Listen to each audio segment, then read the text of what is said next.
Good evening. How are you tonight? How excited are you? F. Murray Abraham is here.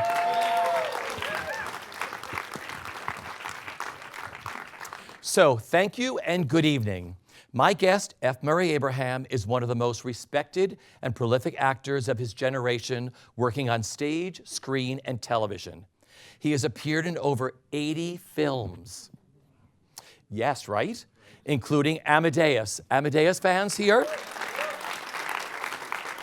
Where he won the Academy Award for Best Actor, as well as the Golden Globe and the L.A. Film Critics Awards for his electrifying performance of Antonio Salieri. Other films include The Name of the Rose and Finding Forrester, both with Sean Connery, Scarface, co-starring with Al Pacino, The Bonfire of the Vanities with Tom Hanks, The Ritz, Star Trek Insurrection, The Grand Budapest Hotel with Ray Fiennes, and Inside, let's hear it for that, and Inside Llewyn Davis opposite Oscar Isaac. A veteran of the stage, he has appeared in over 90 plays. Among them, his Broadway debut in The Man in the Glass Booth for director Harold Pinter, Uncle Vanya, for which he received the Obie Award, the musical The Triumph of Love, and the title roles in Cyrano de Bergerac, King Lear, Macbeth, Richard III, The Jew of Malta, and The Merchant of Venice, to name just a few. He took on the coveted role of Roy Cohn in Tony Kushner's Angels in America, Waiting for Godot for director Mike Nichols, and most recently he starred on London's West End and Daniel Kellman's comedy The Mentor. He has appeared in more Terrence McNally plays than any other actor, including Bad Habits, The Ritz, and It's Only a Play opposite Nathan Lane and Matthew Broderick. He is known to millions of fans around the world for playing Black Ops specialist Dar O'Dal on the hit Showtime TV series Homeland. Homeland fans here? For which he is now nominated for his second Emmy Award. Other television work includes Marco Polo, The Good Wife, The Good Fight, Louis C.K., Curb Your Enthusiasm, Shakespeare Uncovered, and Chimerica for the BBC. Upcoming films include Robin Hood and How to Train Your Dragon 3. Honors include, oh yeah, we're going to get into that. Honors include the Moscow Art Theater Stanislavski Award, the Sir John Gielgud Award for Excellence in Shakespeare, the Obie Award for Lifetime Achievement, and a member of the Theater Hall of Fame. With great pleasure, please welcome my guest, F. Murray Abraham.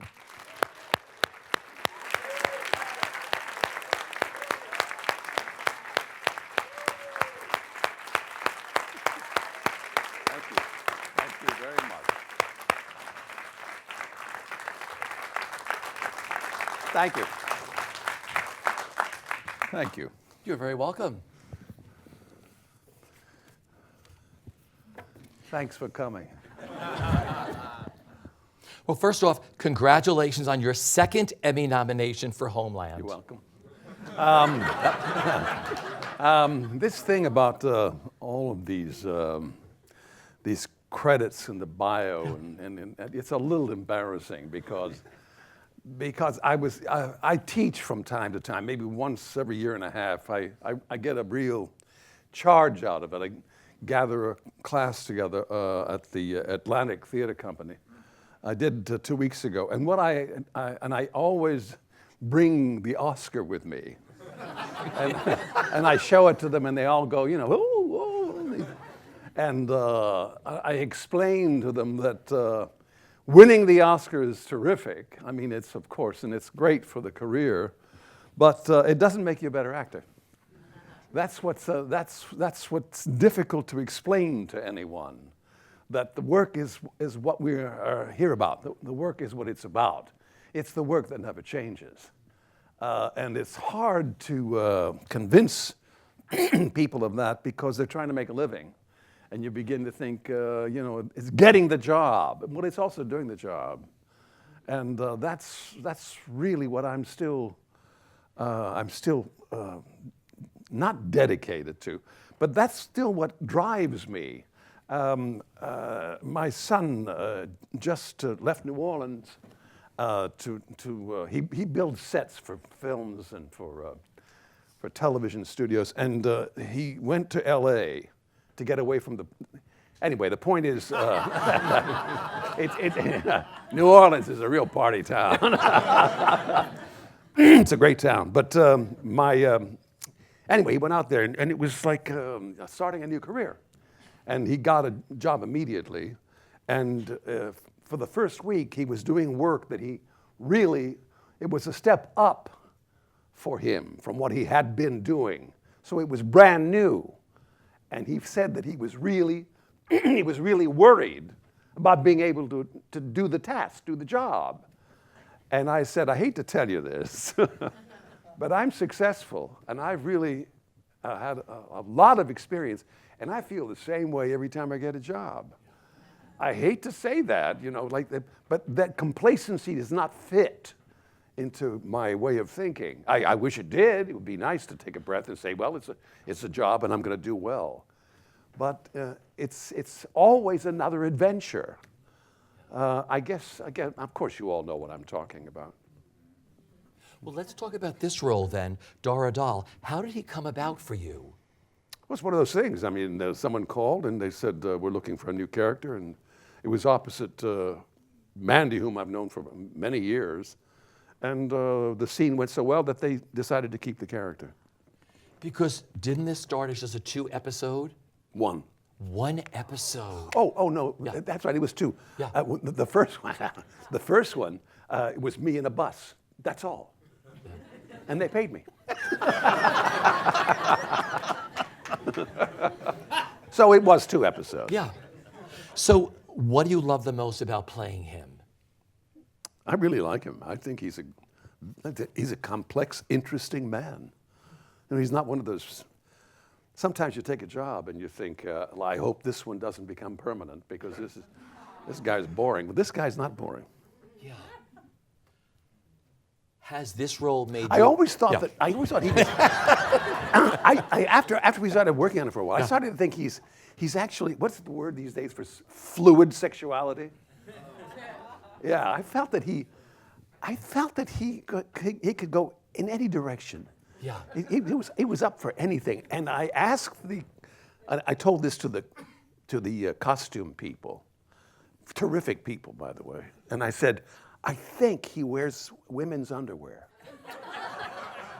and they made some for me.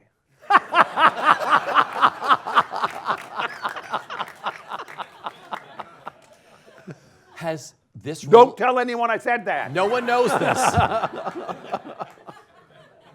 Has this role made you a better actor?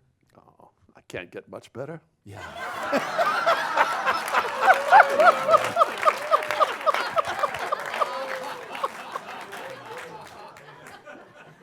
The roles that make you better are the great roles. That's why I do the classics. Yeah. It's a test.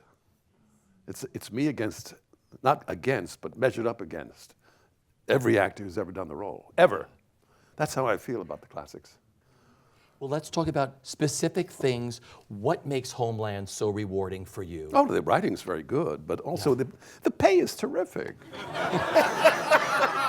But they've got a crew of directors on it who have a piece of the action. They're also producers, and they have a great, a real investment in an artistic investment as well as a financial investment in it, and they're really very good. I wouldn't say this if it weren't true. I would pass over this question, but it's a tight crew of people, and I like working for them. I wish the organization was a little more open-handed, though. You know, they're making so much money, but they're still very tight-fisted, but that's endemic in our business, you know. It wasn't always that way. There was a time early on, I hate to go back into ancient history, but there was a time when you're not hip to the fact that years ago, maybe 90% at least of the commercials in this country were cast here. And it was generally New York act. It's, you know, it's spread all over the place. And consequently, you could go on 8 or 9 auditions a day, running from one place to another. And when you do these commercials, a day's work, if you wanted the costume, they give it to you. It was no question. It was fine. It was, and the point is, it's become much more penurious. They're just stingy. Yeah. And it's too bad. It shouldn't be that way, but it is. But aside from that, it's a wonderful organization. I've become very good friends with some of the people who shoot it. There's a director of photography, and his right-hand man and I And it shoots all over the world. I was in Berlin for 6 months shooting this thing. What a great city. I was in South Africa for 5 months. It's another fabulous city. And while we were in South Africa, the boys, the DP, David Klein and Dom, invited me to go shark diving off the coast of South Africa. And we went into this cage underwater and the sharks were coming in. Anyway, I like the show a lot for that. It's got a lot going for it aside from the decent script, the remarkable, prescient stuff they do. Yeah. What they say comes true. But aside from all that, it's a chance to see the world first class. You can't beat it. And a truly incredible group of actors. What's it like working with this cast? Listen, if you ever have a chance, you got to work with that woman. She's the real McCoy. She shows up for every read through of the script. Not everyone does that. Really? Everyone. If she's on the set, she'll leave and come and read through together. And she does it, the rehearsal, with the same intensity that you see in perform. I'm a big admirer of hers. Yeah. That's Claire Danes we're talking about. It's Claire. Yeah. Because we all fell in love with Claire Danes again here. She came to Roundabout to do Pygmalion, which I think was one of the most successful plays they had ever done. Yeah. She was really wonderful in that. So when you shoot Homeland, is it primarily the same crew that travels around the world with you? The same directors, or does it change? Same directors, but basically it's the DP and his right-hand man. Otherwise, they pick up the crews wherever they go. Got it, okay. What do you think, or why do you think this show has struck such a chord with millions of fans around the world? First of all, it's well written, but also it's the truth. It seems to be predicting what happens. It's kind of scary. I think that's what resonates. But it's good acting. There's good production values. But it's kind of it's remarkable the reach, the breadth of television. Because wherever I go, people call out my name. It's funny with different accents. Hey, Darado, Darado. You know, that kind of. It's remarkable. How much time in advance do you get scripts? Like when you're shooting a season? Sometimes 3 days. I try to get it sooner, but sometimes they rewrite the day you get it. Yeah. I mean, the day you shoot, they say, oh, here's this, that scene's out. Like you shit your pants, man. Because I was going to ask you, like working in the world of TV, everybody says that TV scripts change all the time. Oh yeah, but these are pretty much solid, but they do change them. I mean, they do them like at the last second. But that's part of the excitement of it. In those terms, it made me a better actor. Yeah. But at least it sharpened my technique. Because things change sometimes on a dime. They're like, learn this and let's shoot this, right? Yeah. I want to go back to the beginning. What was your childhood like? And what were your teenage years like? And where did your love for theater begin? I had nothing to do with the theater or literature. It's all blue collar. My father was a mechanic, and my people are coal miners and steel workers. I'm a union man from the word go. But it had nothing to do with literature. There was no reading in my family, really. It was just one of those. I don't know where this came from. It's one of those lucky things. I was kind of a hoodlum. I was a hoodlum. A lot of people were. But I'm from El Paso. I'm from El Paso, Texas, and I grew up speaking Spanish. And all my friends were Chicanos, de la raza, the guys. And Juarez was much easier. Juarez was like my second home. I had so many friends who lived there, who went to school where I went to in Vilas, and some of those kids didn't have any shoes. I grew up about 2 blocks from the river. Nothing dangerous about it. But the idea of the theater was ridiculous. It didn't even exist for me, you know? Although I was, I don't want to get this whole thing. I had a love for the glamour of the church I went to. I'm Syrian Orthodox, and that service is pretty remarkable. And if you have never been to a Greek or Orthodox Easter service, you got to do yourself a favor, because talk about theater, you know. But that's the closest I ever came to the theater. I was an altar boy. and a hoodlum at the same time. But anyhow, the point is, when we were getting close to the end of high school, I was being passed along because I was such a pain in the ass. And it was a little dangerous. We were part of a gang. You had to be. And at one point, they just wanted to get me out of high school. I was not, anyway, the point is, I just took a thing called speech and drama, just to get out of school, just get through it. It sounded easy. And that teacher, Lucia P. Hutchins, said, try this. It changed my life. I changed. I dropped out of the gang. I started to read. She started to direct me in that direction. And I did Mitch, a scene from that wonderful play. And I did some Shakespeare for the first time. And I was in a contest for the state of Texas. It was the old lady shows her medals, J.M. Barrie.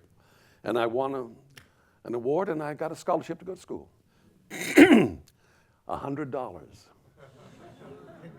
Yeah, that was the scholarship, and it was enough. I went to school at what is now UTEP. It was then Texas Western College of Mines, and that's where I went to school. And then I went there for a while and decided I wanted to seek my fortune. That's the story. So then you went to Los Angeles? Yeah. What got you to L.A. first and not New York? Why Los Angeles? Well, first of all, it was that whole thing about L.A. Yeah. I mean, it's like I was I felt like I have a Mexican soul anyway. And it was L.A. and it was the beach and it was a whole world of ease. And I grew up in cars practically, so the car culture was part of it. I thumbed my way out.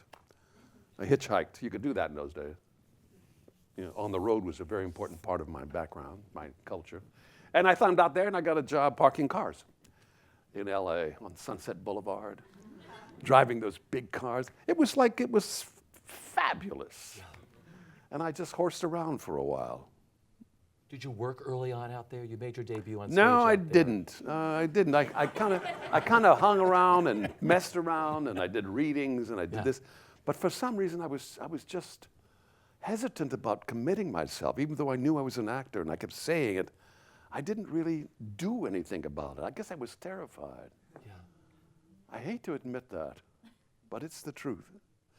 And I said to myself, well, if you're going to do it, or stop talking about it, you know? And so I auditioned for Ray Bradbury. Yeah. And it was The Wonderful Ice Cream Suit. And I got the job. It was a very small part, Mr. Shumway. And there were 6 guys in this story who all, very poor part of L.A., East L.A., and they each put up $10 to buy this wonderful white suit. And each one of them gets to wear it for an hour. And that's what the story of the play is. And I understudied all 6 guys. And it went on for 5 of them. So that was your debut out there. That was my debut. And as soon as I'll tell you something interesting. Yeah.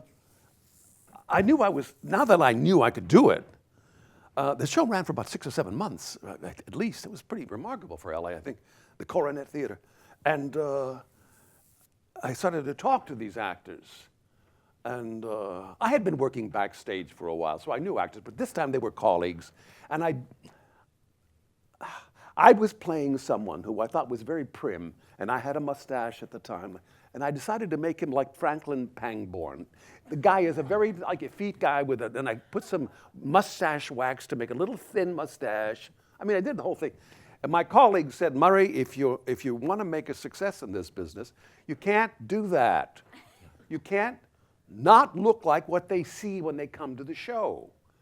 They see you, and if they call you in to talk about a role, that's what they want to see. And I decided that I didn't want to be that kind of an actor. So as soon as and by this time I had married, I had met my wife out there, almost 58 years together. Isn't that something? Isn't that amazing? That's amazing. And we decided to say goodbye, and I wanted to go to New York and learn to be get a serious actor. And I came to New York. We went to New York. I studied with Uta Hagen. And God what was rest her that soul. like, studying with her? Oh, well, she was good for me. Yeah. That was an interesting thing. That's what I learned something about teaching from. Do you mind if we continue like this, talking? Oh, I love this. I love this. This is what it's about. I had heard that Miss Hagen, I never called her Uta in my life. Miss Hagen believed in props.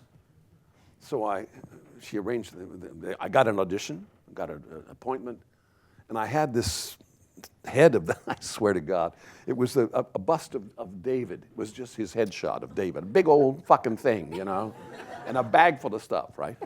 And I really wanted to, you know, I was going to use it to, it was like I was going to talk to him or something, telephone call. The point is, I was already, and the guy who picked me up happened to be an actor. I don't know if you know who William M. Macy is. Well, I didn't know him at the time, but we became friends afterwards. He picks me up in the cab, and I say Bank Street. He says, Uta Hagen, right?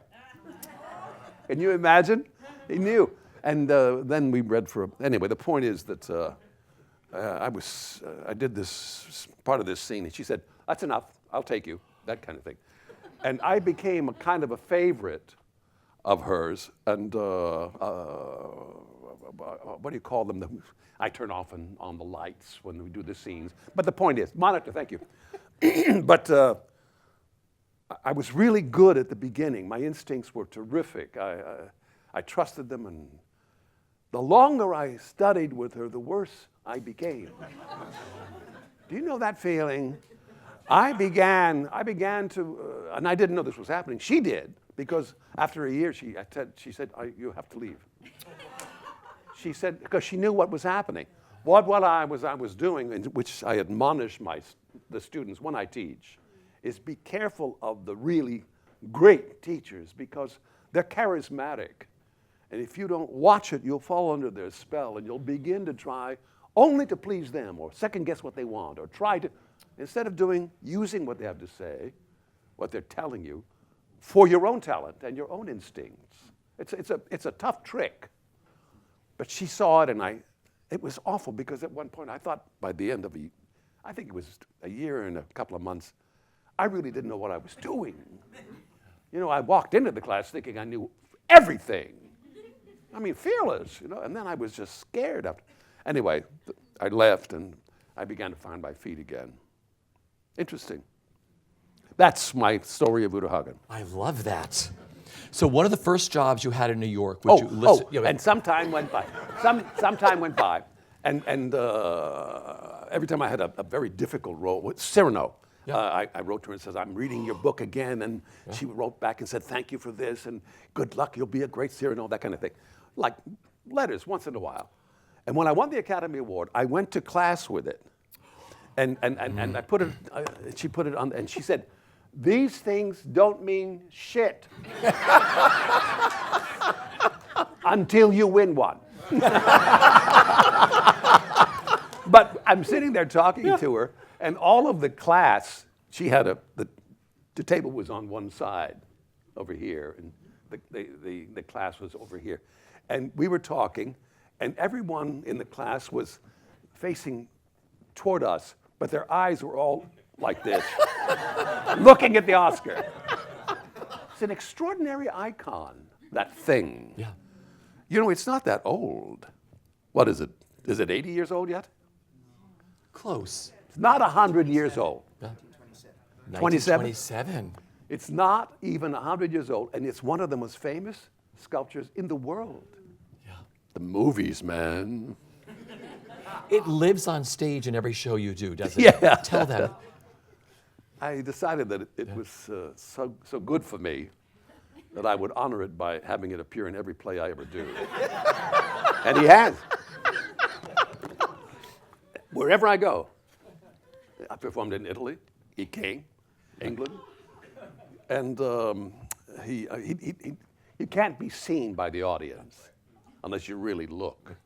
Like in Waiting for Godot, it was all sand, and he was buried up to his neck.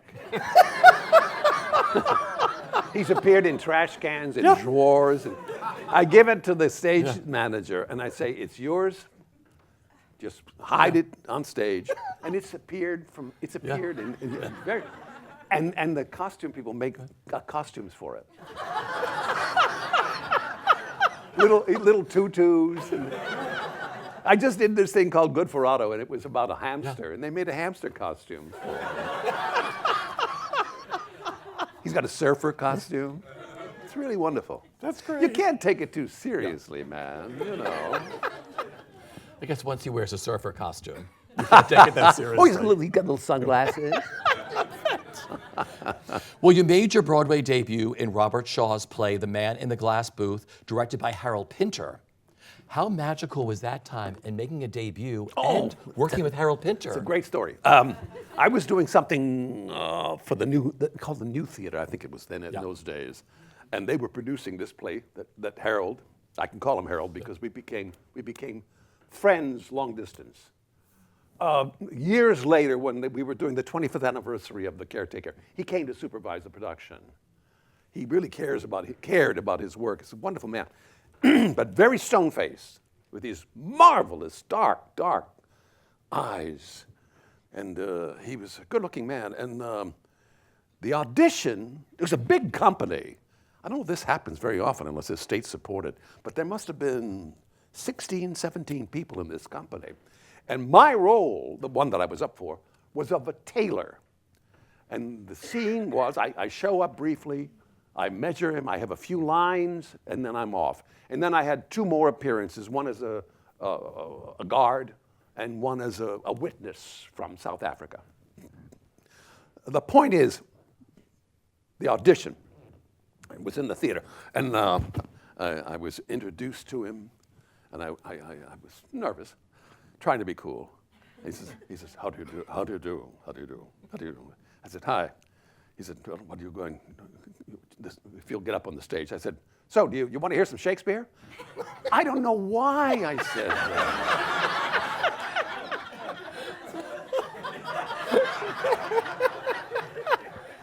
Because he's British? Yeah. What an asshole. He said, we're not doing Shakespeare. And I thought, you're finished, man. You're dead. So I went up. I said, oh, okay. And I went up on the stage. And he said, all right. The stage manager was there. And he said, all right, I want you to measure this man for some clothing. So I pantomimed it, got the whole thing. Did the whole thing. You do what you do, right? You got the picture. And he said, and that was it. And he said, thank you very much.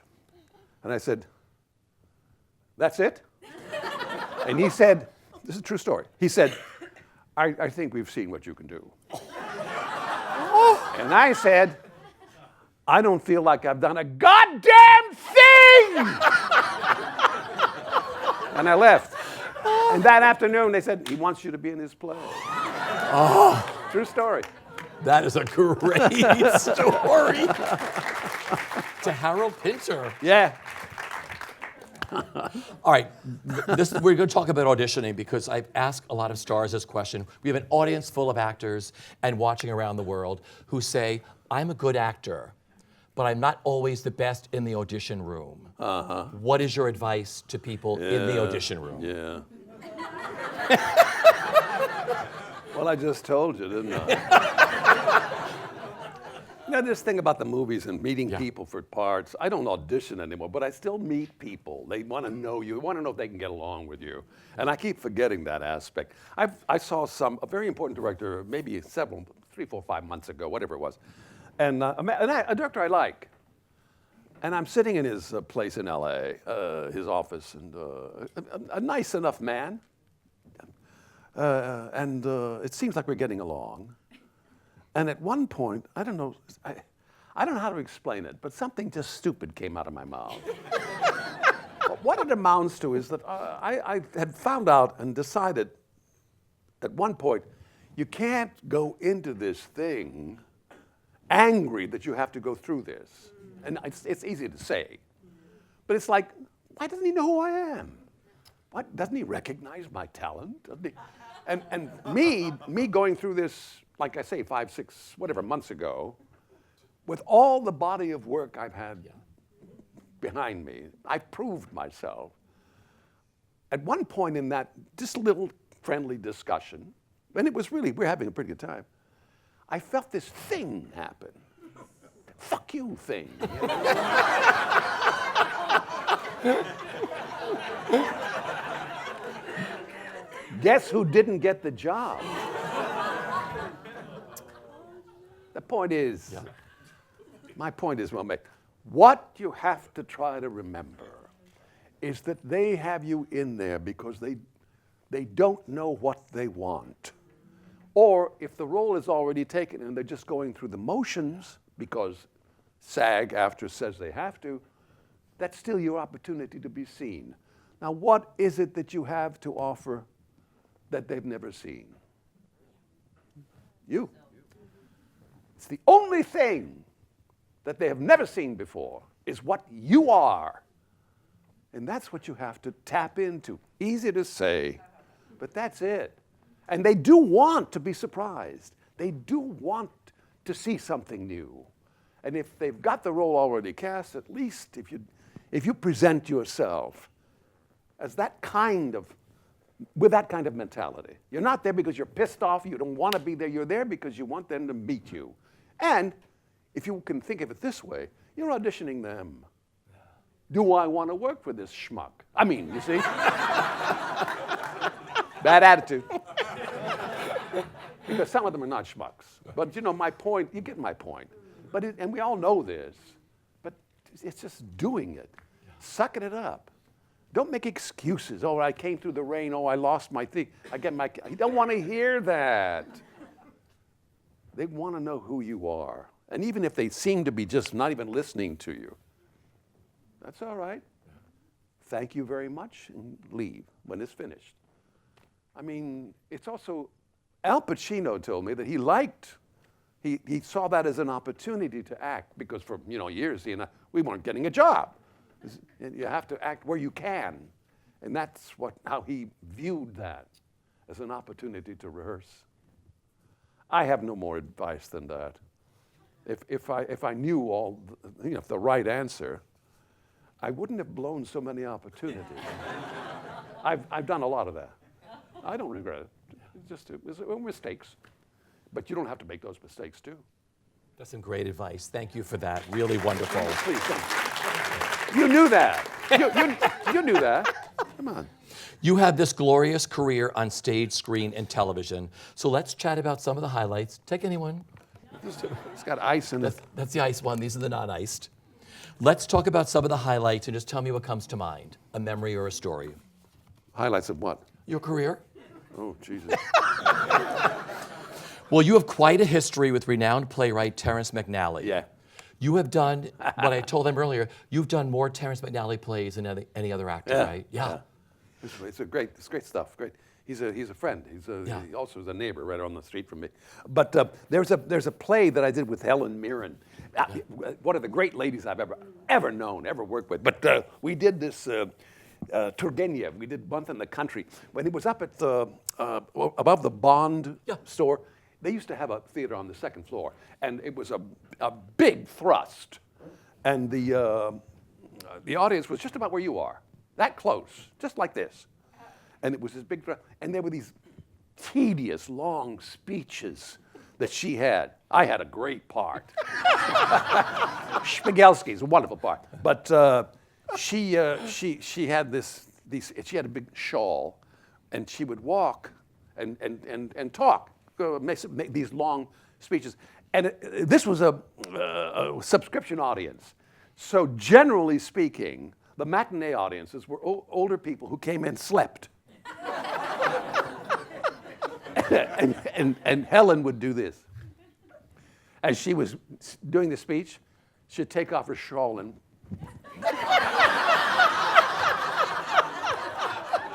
don't you love it? She got terrible reviews, and it was a shame. She was wonderful. I mean, I just loved her. She was wonderful. And a woman's woman and a man's woman. She's just a person you want to be around. Anyhow, I used to warm up every night before the show, and the Stars dressing room was overlooked the theater. And I would be working out for about 15 minutes. And then she would come at one point, open the door and go, the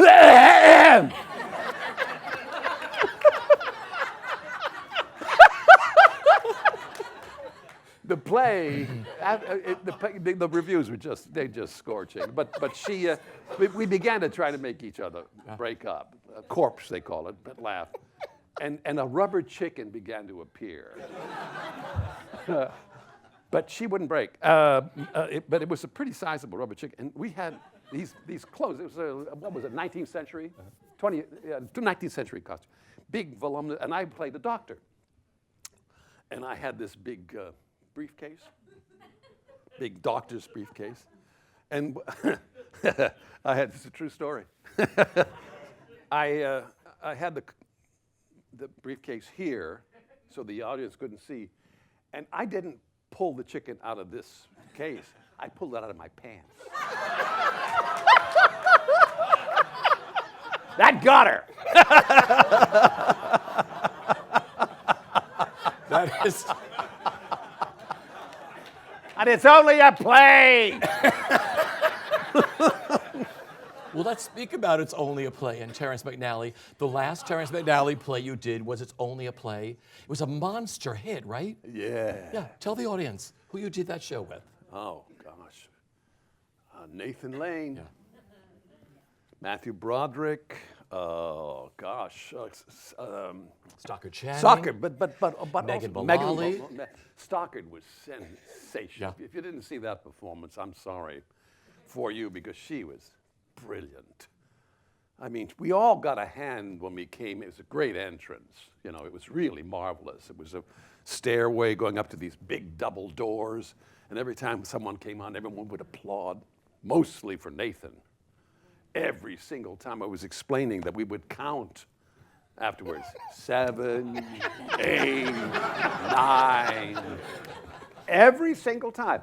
But with Stockard, she had 2 exits, and every time she made the exit, they would applaud again. Yeah. It was a winner show as far as a crowd pleaser. And before we opened, they were selling more than $1 million a week. Yeah. And they were rapping more than $1 million a week before we opened. And it's not a musical. It was a big hit. Nathan was something. I guess one of the most, absolutely the most consistent performances I've ever seen. In Angels in America, I did it with that wonderful actor who, shame on me and my names. Stephen Spinella. Stephen. Yeah. If you didn't see Stephen, Yeah. too bad for you, because that was a remarkable performance. Yeah. And he gave 100% every single time. He used to eat 5 or 6 bananas for each performance because of the energy that he was expending. I used to go out and watch him do this specific scene every single night. It was marvelous. Anyway, what a great play. Let's talk about Angels in America. I loved you in this play. For any of you who got to see him play Roy Cohn in the original production of Angels in America, brilliant. It was a good performance. Yeah. What was it like tackling that role? And I mean, he's not a very well-liked man. It was really hard. Yeah, so what was it like for you? You know, if you play, I can say Macbeth. This is not a theater, right? This is, yeah? Okay.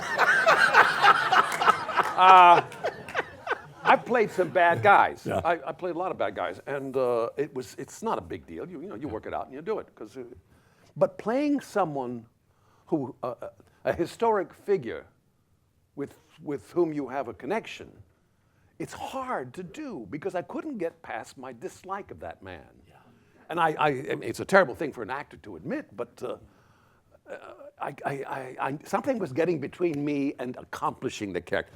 The performance, I didn't have anyone to put me in, by the way. The director was not available. Yeah. And the stage manager was brand new. He had never done the show before. So I was putting myself in with his help. That's all. So I was, but the play was a success. You just fit yourself in. And I was watching it every night. No excuses. But it took me, I guess it was about a month. And it's a great character. I just was missing. I mean, I was delivering a performance, and it was satisfying enough, and it was accomplishing the play. But it wasn't right. And someone, I forget who it was, one of the producers, someone I trusted and liked, I said, "What's wrong?" He said, "You're making him too nice." And of course, it's that same problem that we all have, but most of us anyway. We want to make sure that the audience knows that's not really us. We're really wonderful. We're just acting. Because I don't want to be identified with Roy fucking Cohn. But that's not your job. He said, you've got to make him really nasty.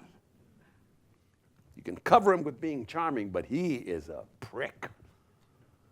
And as soon as I started attacking him that way, I felt the audience come on my side, oddly enough. I felt them gather behind Roy Cohn because they recognized who he was through me. But I suppose I don't know how to explain it.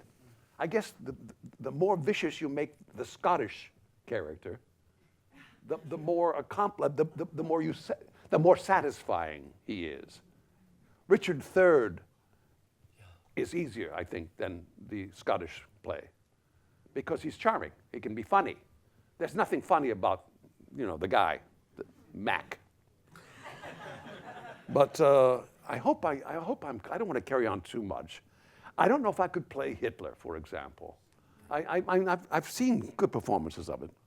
But I've played Stalin as a comic, which was fun. I guess I've made myself clear. Well, we're going to stay on this topic of the most challenging. Who was the most challenging role you've tackled on stage, and who was the easiest for you? The easiest was Chris from the Ritz. Okay. A very flamboyant gay man in the days when it was dangerous to be flamboyantly gay. And that was what Terrence tried to accomplish. It takes place in the gay baths before anyone knew that they were giving each other AIDS. It was pre-AIDS, so the baths there was sex everywhere, many times a night with these guys. Most of the cast, by the way, from that show is dead of the plague. My closest friend, the godfather of both of my children. But anyhow, the point is that it was wild and free and a big cast. But in that cast, the sanest person on the stage was my character, who was completely out. But it was a statement I think Terrence was making, that you can be that gay and you can be sane, and everybody else is nuts. I got that character, but most of his work I get immediately. It's one of those those writers that you connect with. But there are some characters I feel like I never got. It's hard. I'll tell you about. I didn't have much preparation for a caretaker. I like to prepare. I like to be very prepared, and I didn't do the part from the beginning for the first rehearsal. The guy who was doing it, wonderful actor, got very sick, and they needed a replacement. So I was thrust in the middle of the rehearsal period, and I had to learn this Cockney accent, and what's worse than a bad accent, And I knew it wasn't very good, and I had to work on it and work on these immense speeches. Anyway, I just felt like I hated what I was doing because I knew what the part could be, and I wasn't accomplishing it. And I used to wake up, and when you do a play, it's the first thing on your mind when you open your eyes. You go, that play, with someone like Bottom in Midsummer Night's Dream, I couldn't wait to get to the theater. I really loved doing that play. Boy, oh boy, what a treat. But with the caretaker, I hated it. All day long, I dreaded. I started thinking maybe there's going to be an earthquake. Maybe there's a fire. Maybe I can be mugged. I'm serious. And then I'd do it and I'd get through it. And then it started to get better and better. And then Harold came, I think, I remember exactly. At one point he was talking to us. He said, "What performance is it?" And I always calibrate that. Gives you an idea of where you're going. And I remember exactly, that's no one knew. And I said, of course, it's 13th performance. He said, it still has a way to go. It still has a way to go. He said, "I like to talk with Mary alone."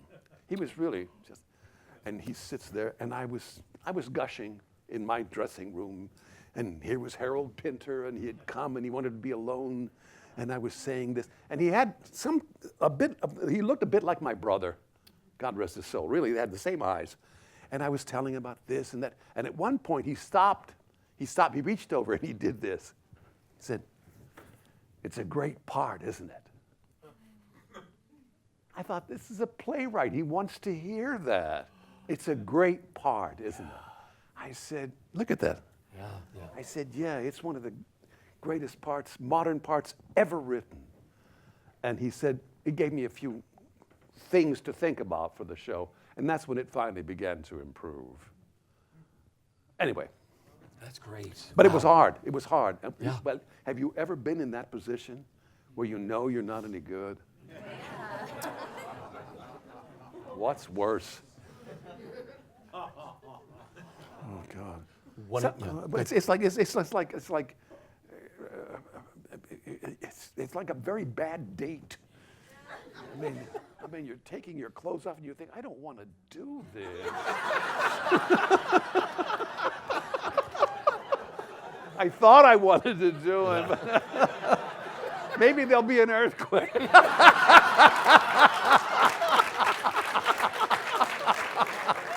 That's hilarious. One of your favorite roles. You would love to work with me. We all would. I'm very serious, though. I mean, you have to do the work, but you have to have a good time, too. I think everybody in this house wants to work with you. Your favorite role is Shylock. One of your favorites, or is your favorite? That's the greatest thing I ever did. Roy Cohn's not far behind. It's interesting that I'm Syrian, and most of my roles, my good roles, have been Jews. Yeah. Go figure. What is it about Shylock and that incredible play? God. I don't know, sometimes you have a connection with a part, you know. I mean, just because it's a great part doesn't mean you have a connection with it, but I have one with this. I remember the first time I read it, I thought, boy, some of these lines, I mean, what an opportunity. And we did it successfully, and then we took it to Stratford-on-Avon. I did it 4 blocks from where Shakespeare was born. I and my company, the company I was with. We were successful, and so we had that behind us, sold out everywhere we went. But when we went there, it was part of a festival called the Complete Works. The RSC was doing all of Shakespeare in 1 year, and they had invited different companies to do different plays, the poetry, the sonnets, everything in 1 year, and we were invited to work there for a week. So I got there to work out. I got there about a week early before the company. And have you ever seen a reproduction of a Shakespeare theater?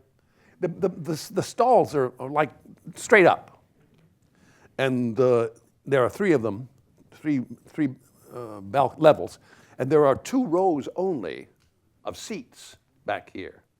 There's a seat here, and then behind you there's a higher seat.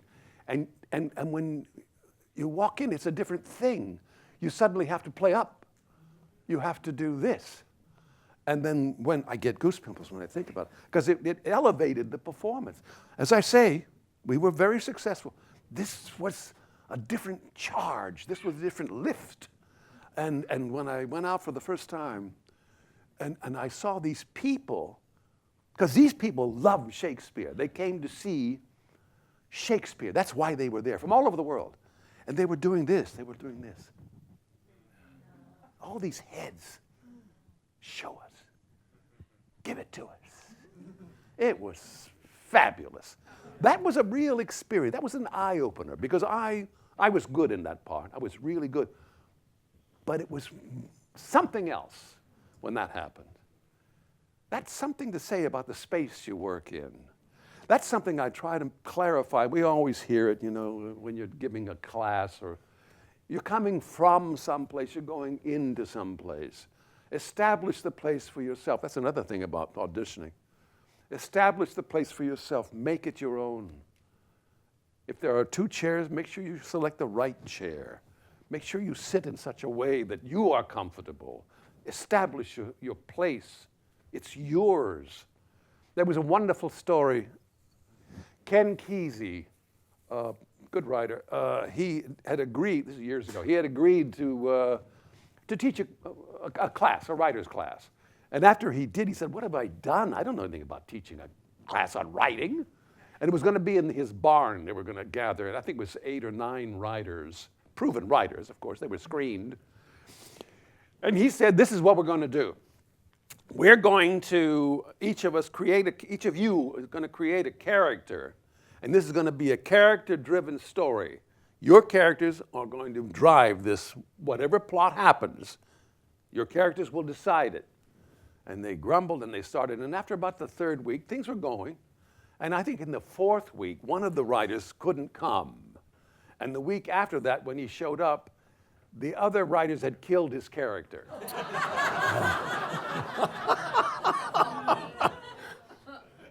My point is, it's your responsibility as an actor to protect your character. If you don't do it, he deserves to be killed. It's your space. And some actors, they do it automatically. If you don't make limits on incursions, if you don't insist on who your character, while you're trying to find it, they will automatically take that space. Because the play is, it's whatever it is, an hour and a half, 2 hours long. It's got to be filled up. And if you don't fill it up, if your character doesn't, they have a right, a responsibility to fill it for you. I'm not talking about getting into fights, but sometimes it gets pretty hairy. Well, you get my point. Beautiful. Thank you for that. Some of your earlier films, you work with so many great people. I mean, your earlier films, George C. Scott, Robert Redford, Al Pacino. What were those early years like for you doing those films? What did you take away from them? Oh, no, I was just happy to be working. Yeah. No, really, it's that simple. They were nice people. Robert Redford was terrific to work with, nice man.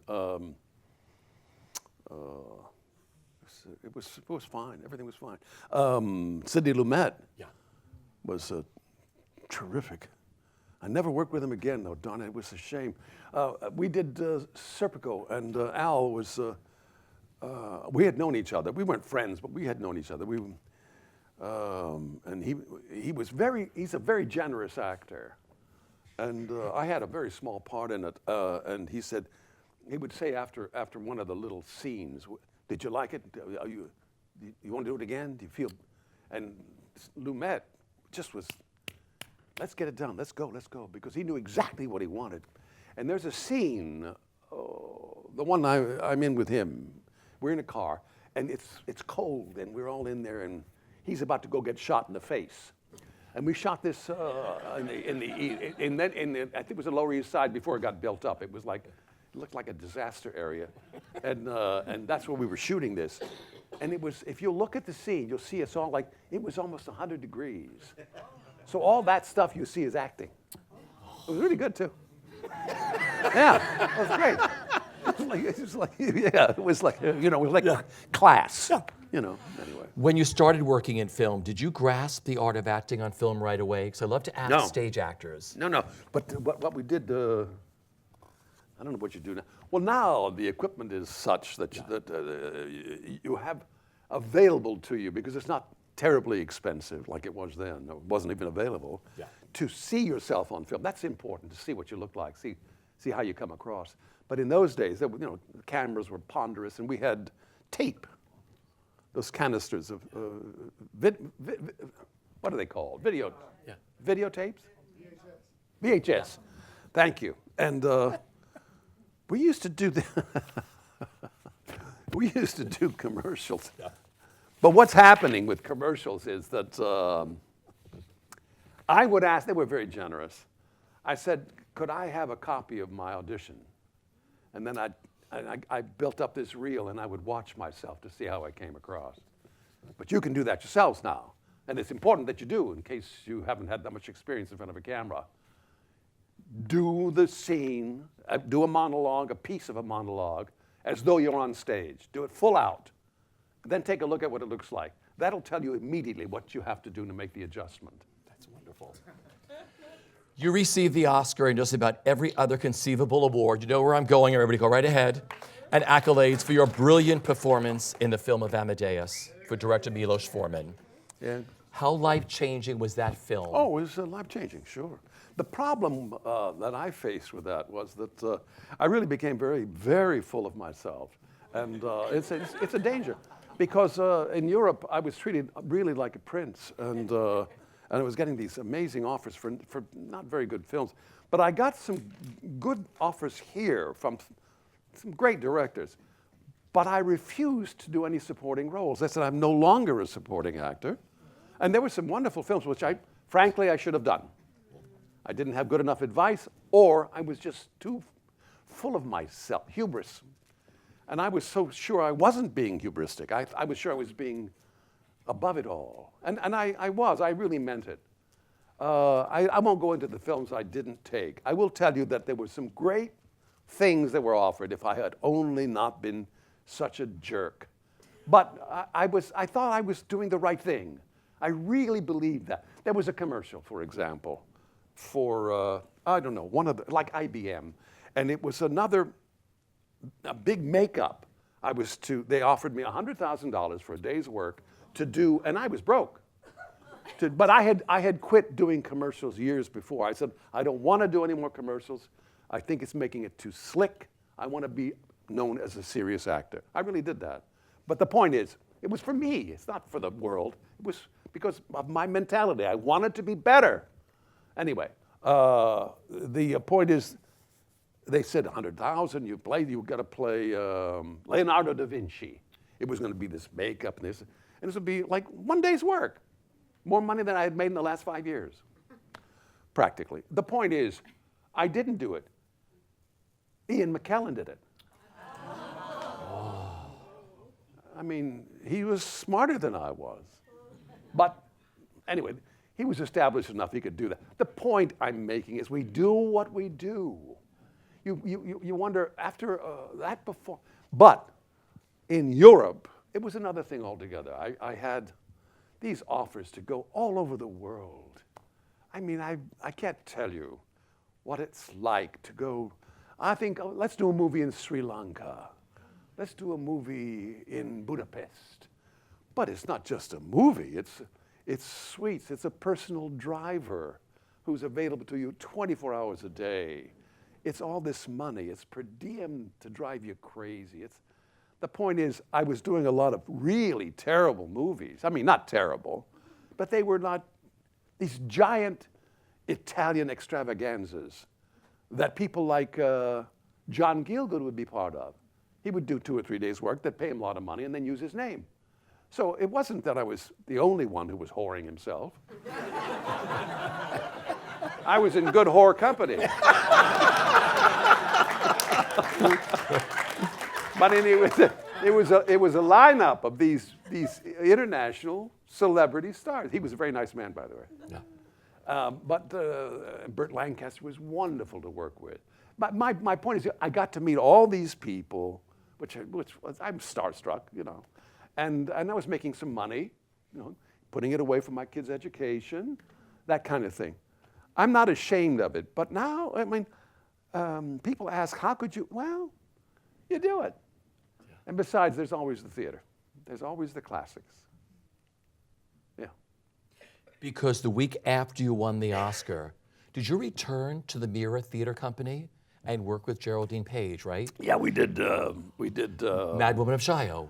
Boy, what a performance that was. Jesus, she was fantastic. I had goosebumps because she was great. We were great together. You wanted to work with her, right? You yeah. We made a connection immediately. Wonderful. But wonderful. You could have done anything in the world. Yeah. And you came back to work for a very small company. It was a fabulous company. Very small money, too. Yeah, I can imagine. But Geraldine Paige, what was that experience like sharing the stage with her? She was a great actress. She loved acting. You would have loved her. Not everyone does, but I did. It was great to see her work, to work with her. Yeah. Doesn't happen too often. I felt the same way about Helen in a different way, though. Yeah. Didn't have much to do with her, unfortunately. But it was wonderful. It was that kind of thing that happens, you know, why you do it. You thought, oh yeah, this is why I do it. this is magic. Yeah. What did you enjoy the most about working with Milos Forman? Oh, well, Milos and I, he was not a sentimental man, God rest his soul, but I gotta tell you, man, he insisted on me and Tom. I mean, that's amazing because, you know, he could have had anyone in the world to do those roles. There were some very famous actors, one of whom came to Milos with his own makeup man to audition for this. Very famous people. He said, I don't want to use someone who will distract from the film. Anyway, that was very lucky for me. And it was lucky that that producer backed him up all the way, too, by the way. He had a nose for the truth. He had a deep voice, you know, he had this baritone voice. He's almost low baritone. He thought, he says, and he would say, no, that's bullshit. no, do it. He said once to Roy Dotrice, pretty good cast by that company. Cast. He said to Roy, it's too acty. It's too much acting. Calm down. Very good. And so he did the scene. He said, no, now you're acting like you're acting. But the thing about Milos was, by the way, when a director tells you you're acting too much, that's a bad director. We all understand that, right? Yeah, don't act. Well, fuck you. That's what I do. I'm an actor. Don't direct.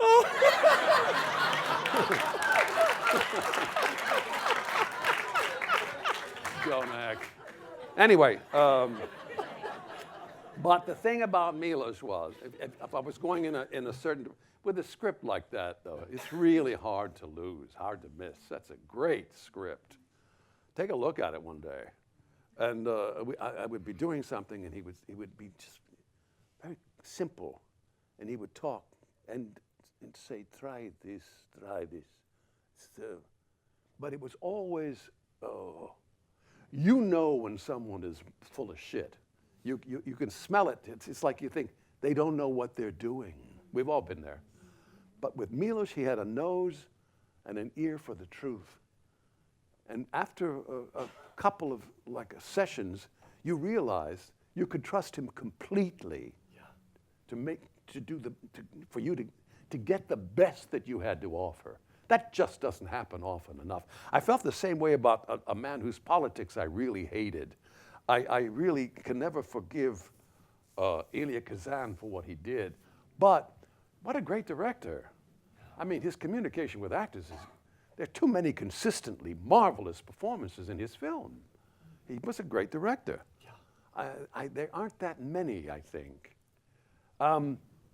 Someone mentioned something about beautiful women. A lot of people resent beautiful women. Michael Curtiz had a reputation for knowing about them, how to speak with them, how to be with them. Not flatter them, but they trusted him, right? And good-looking men have the same problem. I saw a picture of, what am I talking about? Oh gosh, he's really, my point is, there are certain things, physical characteristics we have, there are, a lot of the business, no matter how good you are, you know as well as I, is good fortune. And sometimes it's just they don't like what you look like. Whether you're too beautiful or not beautiful enough, or you're too tall, it's just something, it happens sometimes. But we all go onto these auditions knowing that something's wrong and blaming ourselves. This is a mistake, but we do it. I mean, we walk down the street repeating the line, I should have said this, I should have done that. Yeah. But this thing about, I know too many good actors who just don't work. It's not their fault. That doesn't mean you have to quit, but sometimes you have to. Sometimes you say, okay, back off, take a breather. But if you're going to stay in the business, you got to keep your chops up. I don't know about what classes are like these days, but I work out every day. I vocalize. I studied the sonnets, Shakespeare sonnets. I learned them. I've memorized quite a few of them just to keep my memory working, because I'm getting old. I'm not getting old, I'm old. You know, I'm usually twice as old as most of the people in the fucking companies that I'm working for. I'm not exaggerating by too much. Yeah. But you get my drift. It's too easy to just quit, to call yourself an actor but not really do any acting. It's unfortunate that the theater is so expensive, that's all. Because we really should go to everything. And Jesus, at these prices, it's ridiculous. I mean, there was a time, is it still true with equity that there are free tickets available to shows? Yes. It's very important to see everything you can. We used to be able to walk in to second act shows. They were very open-handed about that. Just show up and say, I'm an actor. I said, sure. I don't know if they do that anymore. Yeah, it's important. You and I started talking upstairs about actors of today as opposed to when you were starting out as an actor. And we started to talk about just how society is a little more angrier now or whatever. Do you think it's easy? Was it easier when you started out as an actor? Everything was easier then because the prices were much lower. Yeah. I was able to live here. My wife and I were living here in Manhattan with a nice big one-bedroom apartment on the Upper West Side, 98th and Broadway for $150 a month. Yeah. It was a big place. No, really. It was, no, but wait. This apartment used to be 8 rooms. And they had cut it, not in half, but like in a third, and we had a third. The hallway, it was about as wide as this thing, and about, I don't know, I'd say about 8 feet, maybe 10 feet deep. That led into the living room. And then on the right, I remember this, I was so happy about the place. On the right, the kitchen used to be a bedroom, so I could seat 8 people in my kitchen. And I had 2 baths. $149 a month. So it was much easier then. Yeah. I was a waiter, and I was really a terrible waiter. Very, very charming, but terrible. But we were able to make the rent. I love that. After Amadeus, you worked with some incredible directors, and you've continued to work with incredible directors on film and stuff. Do you have some of your favorites? Well, Milos, of course. Yeah. Changed my life. But you got to work with Brian De Palma. Oh, I loved Brian, yeah. Oh, you know, Brian used to pace up and down during the filming. Because you did Mimic with him, right? I didn't. Yeah. I did Mimic. I did. No, Bonfire. Bonfire. No. But Bonfire yeah, of the that's right. Vanities. But I would pace. He would pace. Yeah. While the thing was going on. But he was. I really liked him. Some people say they don't get along with him. I don't understand that. Yeah. But he was. He knew exactly what he wanted. It was terrific to meet someone who just knows and you trust. But but Milos, when we started to turn, would sit as close as he could to the camera. I mean, he wanted to be the lens and be completely still. It was like he was drawing you into his vision. Yeah. It was terrific. There are quite a few. Who directed All the President's Men? He was sensational. I had a very small part. He was such a gentleman. That's another movie that he did later that he asked me to be in, and I said, no, the part's not big enough. What a schmuck. You know, well, you do that, right? You do What was Woody Allen like working with? Because you did Mighty Aphrodite with him, right? Yeah, Woody Allen, he would stand very still with his hat and his glasses. And people would stand around him in circles of people waiting for him to tell him what to do. And he would very quietly say it, and everyone would do it. He was very quiet on the set, very much in control. This is where the buck stops. And it wasn't commandeering, he wasn't anything but just simply in control. It was a pleasure to be around. Yeah. Really something. And he too knew exactly what he wanted. Yeah. He used to say, say anything you want. Try this. Try that, you know, because we do take after take. Yeah. And I was so frozen, you know. It's interesting, isn't it? All that experience, all these awards, all this success, and I was frozen. I'm a good improviser. I mean, I'm not great, but I can do it. I just couldn't do it. it was, I don't know how to explain that. I guess I was in awe of him. But he was nice to work with. His wife is terrific. Yeah. Lovely lady. You know, we started talking about Mimic, which was Guillermo del Toro. Ah! What is he like to Oh, work well, you with? know, he's Mexican. Yeah. So we would speak in Spanish. I mean, it was a pleasure. Yeah, he's a, I don't know what the word is in English, but in Yiddish it's mensch. He's a real mensch. He's a guy, and he really likes his work. It was a pleasure. You know, going back to the beginning, how did you get rid of your accent? Did you listen to records? Oh, once I decided I was going to Yeah. be an actor, yeah, I may still have some. I have a big collection of the spoken word. Yeah. And I began to listen to, I hooked into the British. It's always a mistake we make, but that's what we did. And I started to listen to Olivier, whom I worshipped, and Gielgud, his sonnets, and Ralph Richardson. I loved him. And then I discovered John Barrymore. If you've never heard his Hamlet, there are recordings of it. It's pretty exciting. But he's the one I really latched into. It was more American, and it has a different energy, which I began. But I was impersonating the Brits first to break out of the Mexican accent. And when I go back to Texas, it kind of sneaks back in, by the way. I love that. It does automatically. You also entered the world of Star Trek with Insurrection. Oh, that was One fun. of my favorite Star Trek films. What did you enjoy the most about being a part of the Star Trek realm? Well, first of all, they're very welcoming. Sometimes, you know, that kind of very successful operation is exclusive. They weren't. And the director, Jonathan Frakes, he used to be a singer on Broadway. He was a baritone singer. And he's a good director, good guy. I just did something with him, again. The reason I did that thing was because of him. Anyway, I went out to California to do something. They said, come on, please, this is a great part for you. Come on, we'll fly you out in a private plane. I said, in that case. God, don't you love Hollywood? This is great. Anyway, Jonathan, I had all this makeup on. It would take 3 or 4 hours to put all this makeup on, you know? And he and I would sing duets from Oklahoma. With this outrageous, this is the truth. By the way, another wonderful guy is me and my name. So he lives in Brooklyn. He's the British actor. Thank you very much. Jesus God, he's a nice man. Very generous, by the way.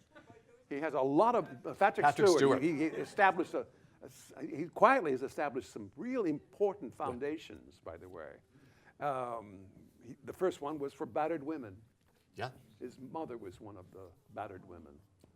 Anyway, the point is, he's a good guy, and this is a true story. All the things I tell you are true. So I'm the bad guy. And I'm chasing Patrick Stewart. I'm going to kill him with my ray gun, you know? And I was running and jumping. It's a big set, and they had, I don't know, five cameras, because it was a big thing. And it was running, and I was doing this, and it was going, you know, and it was just, it's like I was having such a, nothing happens. You know, you just hold it. And so they put the ray in later on, you know? And then, so they say, okay, that's good. We're going to do it again. So I went back, and the whole choreography, you know, was jumping around. I was in good shape then, and just jumping in. You know. And then they said, okay, we're going to do it again. I said, what do you mean a dandy? You've got 5 cameras. We've had 2 takes. That was a good one. What do you? She said, well, you're making noise.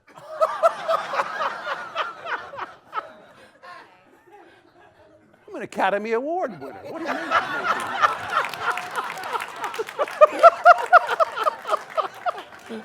I said, let me hear it. And I was going.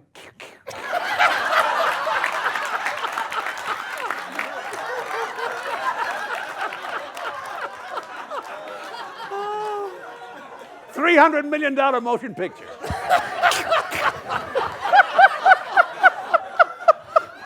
That is hilarious. Oh, God. We have a few questions from the audience. This person wants to know, Do you think there is a difference between how mature male and mature female actors are viewed?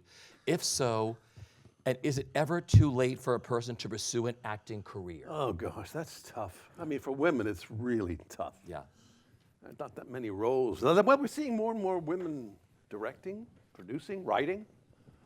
So there's hope. Because the men sure have fucked it up, you know? But, well, not all of them, but you know what I'm saying. Of course it's never too late, man. No, do it if you, I mean, come on. They told me when I said I was going to be an actor, my family, my father almost died. I mean, they said, you're going to be a lawyer. No, I'm not going to be a lawyer. I'm going to be an actor. I mean, he almost threw me out of the house.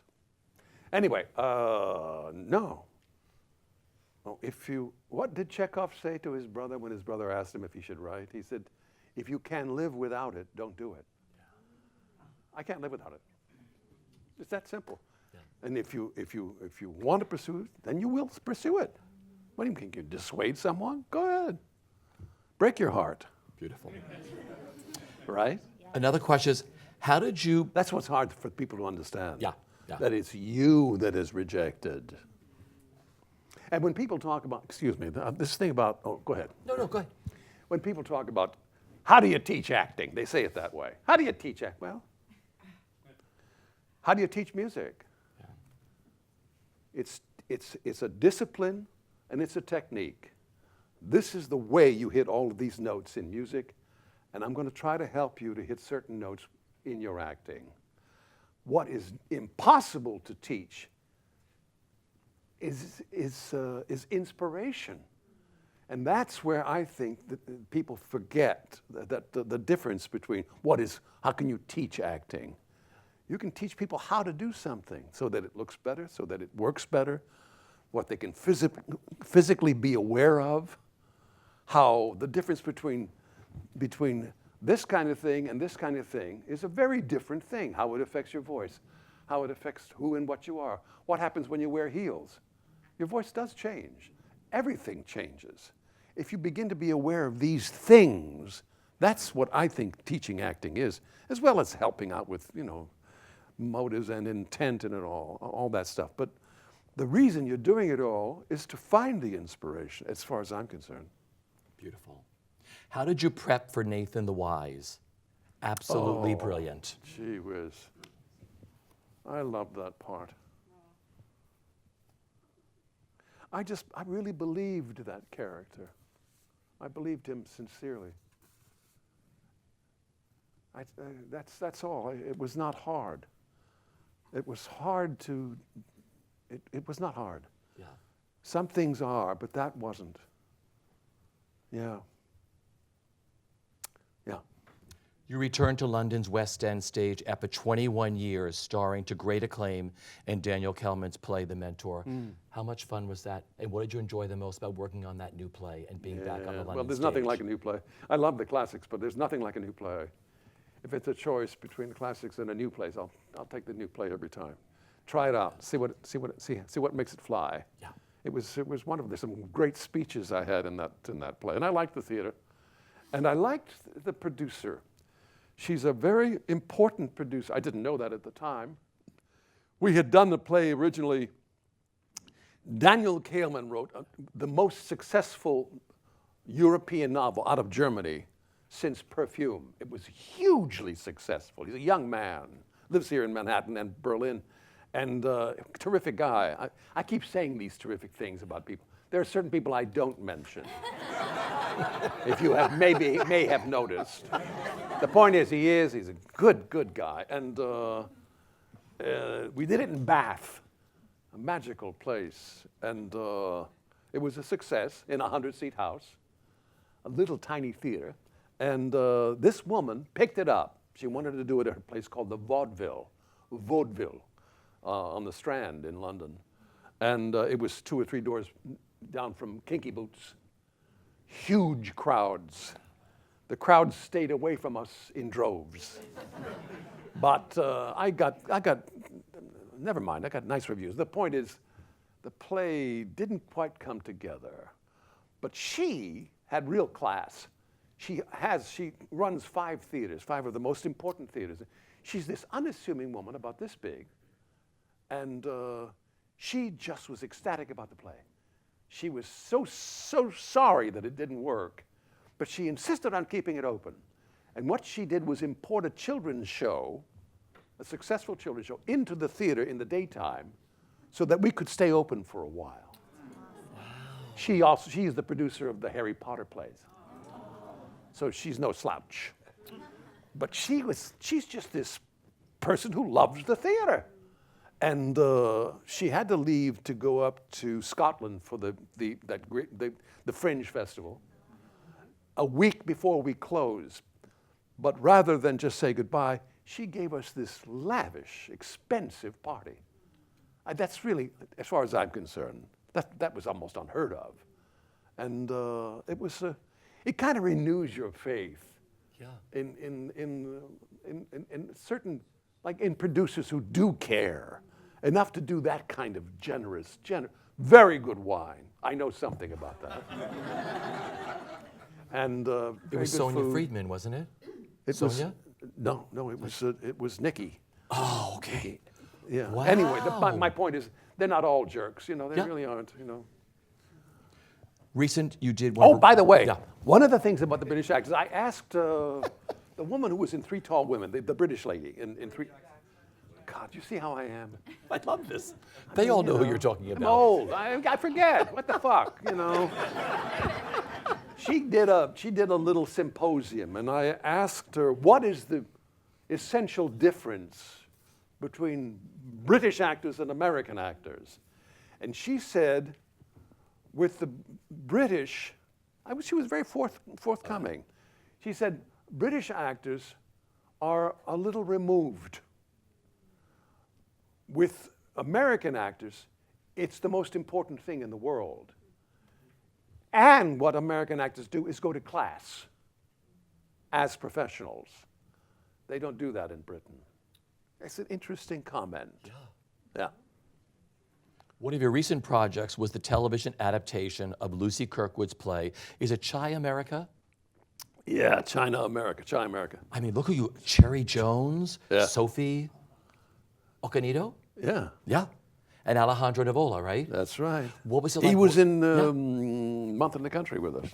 Yeah. What was it like working on that for the BBC? Well, it was interesting. They took me to London to play the editor of the New York Times. Yeah.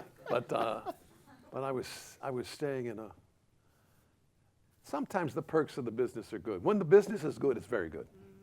And I was in this fabulous suite, and anyhow, it was great because the director was marvelous. Yeah. Scottish director who I had trouble understanding. and I said it. I mean, we had a good time, but it was fun to see them trying to make some of the exteriors look like New York, because one of the scenes took place in Washington Square Park, about 3 blocks from where I live.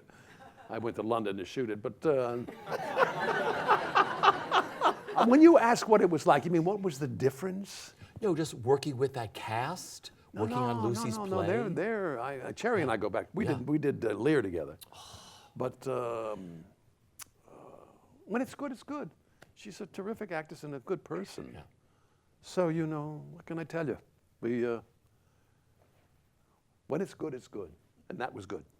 Isn't it wonderful when you have the kind of career that you do, that you get to work with these incredible people over and over again? Yeah, it's one of the best things. Yeah. So she did. And some of them you don't like either. Yeah. That's the bad part of it. Well, you recently voiced roles in 2 films, Isle of Dogs and How to Train Your Dragon. I'd love to talk to actors. Go ahead. How to Train Your Dragon. When I went out there, do you know this thing, How to Train Your Dragon? I didn't. Well, it's an animated thing. Very successful, right? Oh, yeah. I'm in the 3rd one. They were looking for a bad guy, and they had auditioned someone, I don't know who it was. It doesn't make any difference. But they said, suddenly someone said, this is it. This is the guy. I can't tell you how much I like Louis C.K. I mean, what he did, but he fessed up. But the fact is, I did 3 different spots with him, 3 different characters. And one of the characters, by the way, he writes, produces, directs, and stars in it. And everything is calm on the set. We did a scene in the Russian tea room. We had to get there very early to get done before the lunch crowd. We had to get done before 11:30 and get out. So, but there was never a feeling of pressure. And the scene was just him and me. And he had written this character. It was the second one I did. The first one was another guy. But this one was his uncle. And I played his uncle. And he's a real jerk. You know, he's this superior man who has this thing, and he knows everything. And I was this, and I was that, and you know, I was. And what they did at DreamWorks, when the guy said, "That's the character," is they took a line of several lines of dialogue from the Louis C.K. thing, and gave it to an animator and said, "Draw a character around that voice." Wow. Isn't that interesting?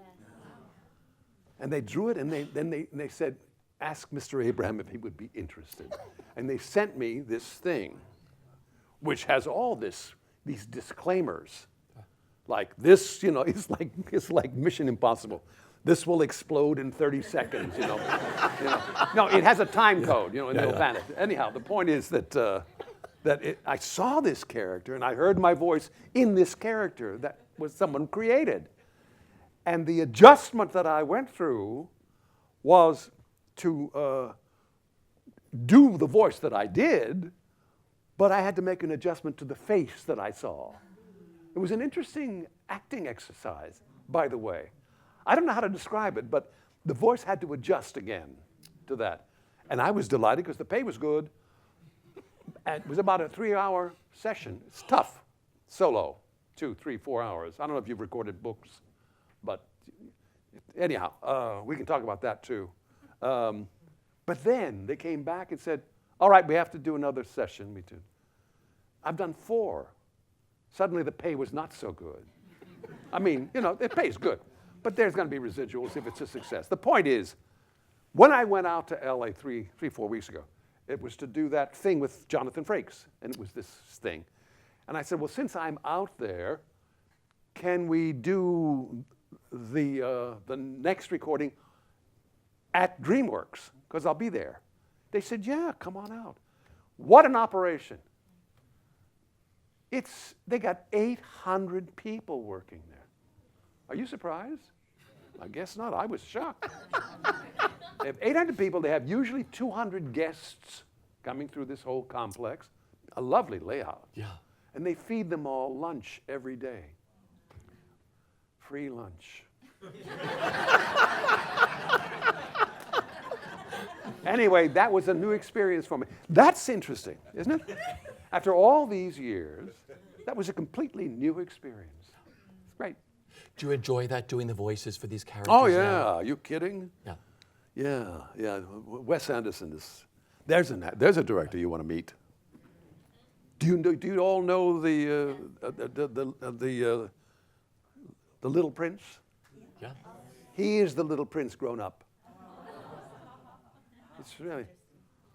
He's this brilliant, innocent man from Texas. Because you worked with him on? Yeah, that was a good movie. The Grand. The Grand Budapest Hotel. I'd just love to hear you say it. What a great cast. Mr. Mustafa? Wow, what a cast. Yeah. I thought that was Mr. Fine's best performance, frankly. What a wonderful surprise. Yeah. You love working with Wes, right? Well, I'll do anything with him. Yeah. Yeah. We shot the film Grand Budapest in Germany, not far from the Polish border, and we were in this boutique, this little hotel, and we had taken over the whole hotel. He had taken over the hotel, and all these very famous actors would come in for one day's work. They love him so much. Yeah. They'd come in, they'd spend more time traveling than they did working. 1-2 days work. And we would all, when we ate together, we would all eat together in these big communal tables. The crew, cast, it was great. Yeah. My final question for you is, what is the best bit of advice that you've been given, either personally or professionally, that you live by? Well, it's the one that I say that I came up with for my classes. Don't be afraid. That's it. That's the best. Don't be afraid, see? I want to thank you for one of the most magical nights, one of the most honest, and what a masterclass, my friend. Ladies and gentlemen, F. Murray Abraham. Thank you.